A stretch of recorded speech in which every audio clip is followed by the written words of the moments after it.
जय हिंद दोस्तों। तो कैसे हैं आप सब। स्वागत है आज का हमारे इस वीडियो में, जहां पे हम बात करने वाले हैं हमारे फ्यूचर इंजन्स को लेके कि हमें वो इंजन किसके साथ बनाना चाहिए, आइदर रोल्स रॉयस और साफरान। तो गाइस, आगे बढ़ने से पहले बता दूं कि ये पूरा एनालिसिस मेरा खुद का है, जहाँ पे मैंने मल्टीपल आर्टिकल्स और रिपोर्ट पढ़ी है।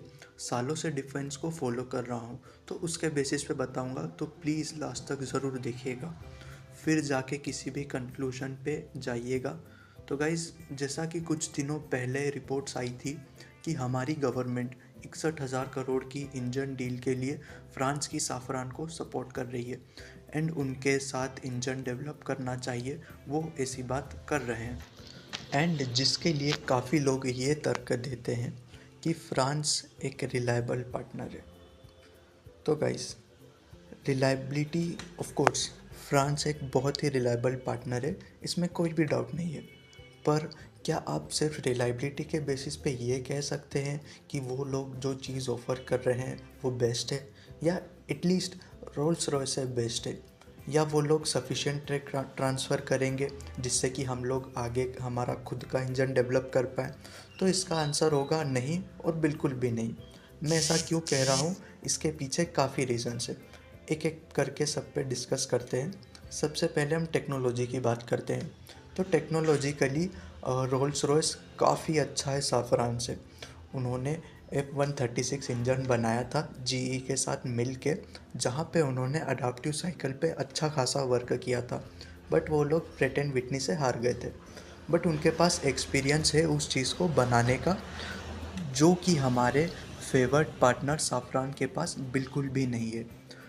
अब इसमें दूसरा पॉइंट डिस्कस करें तो रोल्स रॉयस हमें स्क्रैच से एक नेक्स्ट जनरेशन इंजन बनाने का ऑफ़र दिया है, जहां पे वो लोग हमें पूरा इंजन इंडिया के साथ मिल के डेवलप करेंगे, इसके साथ जिसमें कि अडाप्टिव साइकिल भी होगी। इसके अलावा हमारे फेवर्ड पार्टनर है, वो भी हमें इंजन में काफ़ी सारी नेक्स्ट जेन टेक्नोलॉजीज देंगे, बट उसका जो मेन कोर है वो अभी भी M88 का ही रहने वाला है।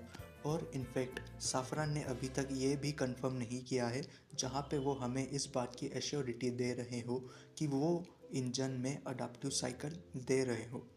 बट या लेट्स सी, ये तो हमारी एजेंसीज़ को ज़्यादा पता होगा कि वो हमें क्या ऑफ़र कर रहे हैं और क्या नहीं। अगले पॉइंट की बात करें, जो कि बहुत से लोग इसे बेस बना के रोल्स रॉयस के अगेंस्ट प्ले कर रहे हैं, and the most important thing, जो कि यूके की अनरिलायबिलिटी को लेके एक्सक्यूज़ देते हैं। अब ये वो पॉइंट है जो कि हमें सबसे ज़्यादा बेवकूफ़ दिखाता है, क्योंकि हमारा तर्क ये होता है कि यूके वो कंट्री है जो कि यूएसए का एलाई है एंड बेसिकली उनका पपेट है। तो यूएसए यूके को प्रेशर करेगा और वो हमें इम्पेक्ट करेंगी, वो चीज़ें हमारे इंजन को इम्पेक्ट करेगी। और यूके की पॉलिसी यूएसए से काफ़ी ज़्यादा अलाइन है, जैसा कि पोखरान टेस्ट के दौरान यूएसए ने यूके ने हम पर सैंक्शंस लगा दिए थे। तो अभी भी जो है वो यूके हम पर सैंक्शंस लगा देगा यूएसए के प्रेशर में। तो ये बात मैं आपको बता दूं कि पोखरान के टाइम पे सिर्फ यूएसए या यूके ने ही हम पर सैंक्शंस नहीं लगाए थे, पूरे वर्ल्ड की मेजर पावर्स ने हम पर सैंक्शंस लगाए थे, जिसमें कि जापान भी था।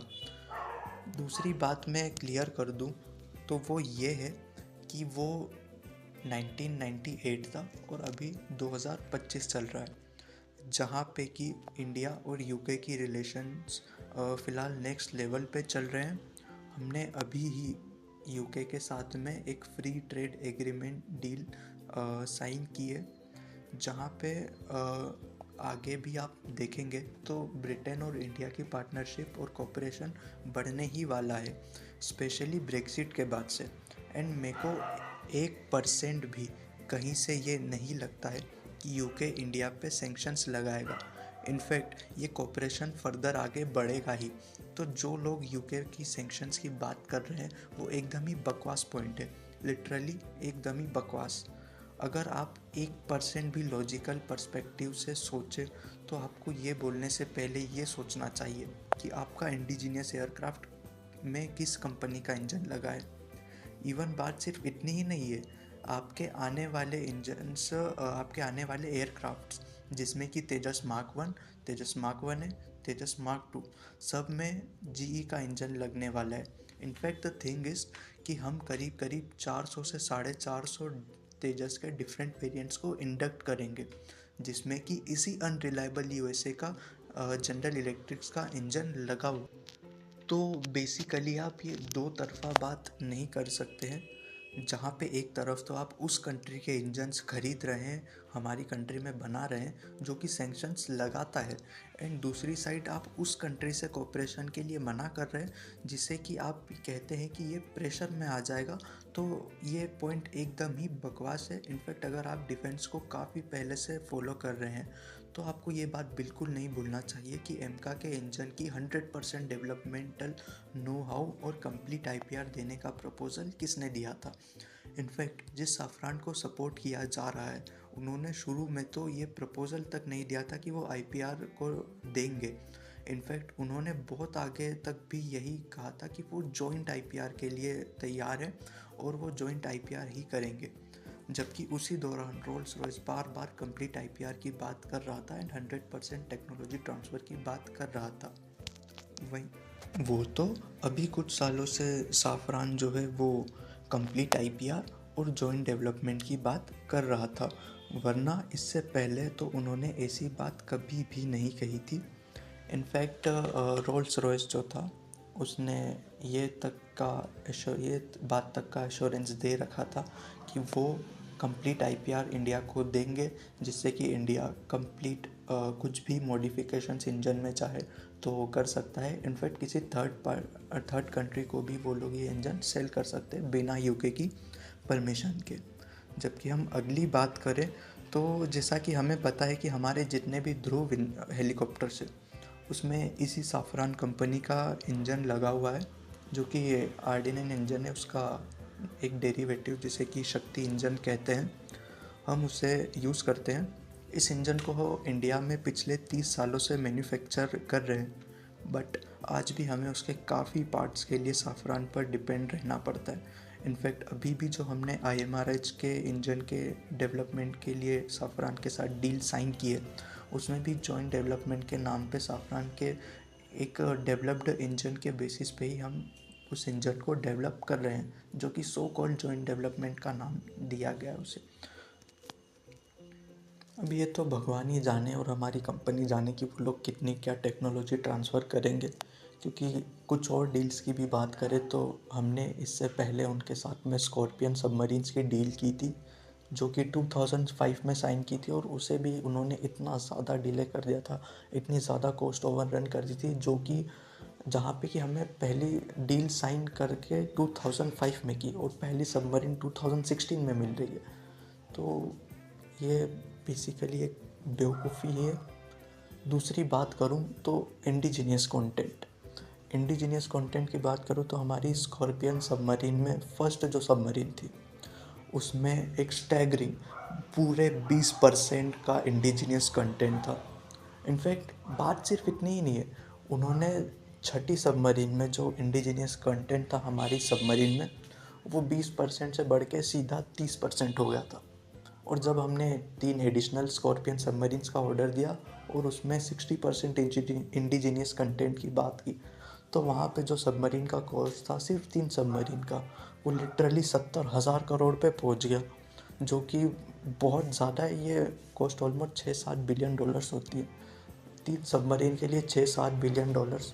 तो ये फ्रांस की बहुत ज़्यादा हिपोक्रेसी दिखाता है, और इसलिए मैं कहीं से भी इस बात को लेके सहमत नहीं हूँ कि सिर्फ रिलायबिलिटी को बेस बना के, सिर्फ रिलायबिलिटी के बेसिस पे आप 6-7 बिलियन डॉलर की डील आप उस कंपनी को दे रहे हो जो कि टेक्नोलॉजी बिल्कुल ट्रांसफ़र ही नहीं करता है।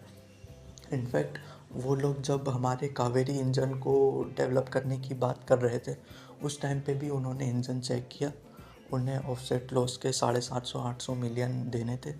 तो इसके उलट वो लोग चार्ज कर रहे थे कि 4 बिलियन डॉलर्स का टोटल खर्चा आएगा। तो ये कहीं से भी सेंस नहीं बनाता है, क्योंकि वो कावेरी इंजन में M88 का कोर यूज़ करने वाले थे, और उसी इंजन को जो है 80-85 किलो न्यूटन तक उसका थ्रस्ट पहुंचाने वाले थे। सिंपल सी फॉर्मूले के लिए भी वो लिटरली $4 बिलियन चार्ज कर रहे थे। मेरा पॉइंट सिर्फ इतना है कि आप 7 से 8 बिलियन डॉलर आप इंजन डेवलपमेंट में खर्च कर रहे हैं, तो एटलीस्ट आपके हाथों में टेक्नोलॉजी होना चाहिए। आप जब 10 साल बाद देखो तो आपके पास में एक इंजन होना चाहिए जिसके बेसिस पे आप खुद से इंजन डेवलप कर सको। ना कि ऐसा कि आप फिर से जो है फ्रांस के सामने जाके खड़े हो गए कि आपने हमको 5th जनरेशन का इंजन बना के दे दिया, अब हमको 6th जनरेशन का इंजन बना के दो, 7th जनरेशन का इंजन बना के दो। तो ये कहीं से भी सेंस नहीं बनाता है कि आप 61,000 करोड़ खर्च कर रहे हैं, 6-7 बिलियन डॉलर खर्च कर रहे हैं और उसके बाद भी आपको एक नेक्स्ट जनरेशन इंजन ना मिले।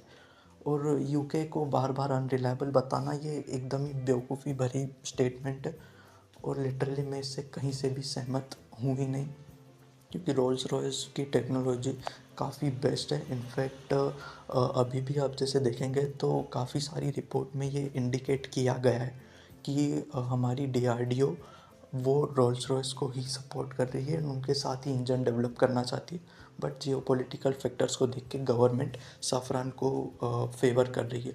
अब मैं आपसे पूछता हूँ और आपका पॉइंट जानना चाहता हूँ, क्या रोल्स रॉयस के साथ इंजन डेवलप करना चाहिए या साफरान के साथ में? आप लोग कमेंट्स में बिल्कुल बता सकते हैं, बट मेरे हिसाब से ये डील बिल्कुल रोल्स रॉयस को ही जाना चाहिए, बिकॉज साफरान ने पास्ट के एक्सपीरियंस के बेसिस पे हमें कभी भी टेक्नोलॉजी ट्रांसफ़र उस लेवल पे नहीं की है जिससे कि हम लोग हमारा खुद का कुछ भी डेवलप कर सकें। उन्होंने सिर्फ इंडिया को एक मार्केट के तौर पे देखा है और पैसे कमाए हैं। उन्होंने कभी भी उस लेवल की टेक्नोलॉजी ट्रांसफ़र नहीं की है, तो मैं कहीं से भी उनके साथ नेक्स्ट जनरेशन इंजन डेवलप करने के फेवर में बिल्कुल भी नहीं हूँ, कि वो उनकी टेक्नोलॉजी बिल्कुल भी शेयर ही नहीं करते हैं। तो गाइस आज के लिए बस इतना ही, मिलते हैं किसी और वीडियो में। एंड बेसिकली आज का ये मेरा फर्स्ट वीडियो था, तो प्लीज़ सपोर्ट कीजिएगा मेरे चैनल को भी और बताइए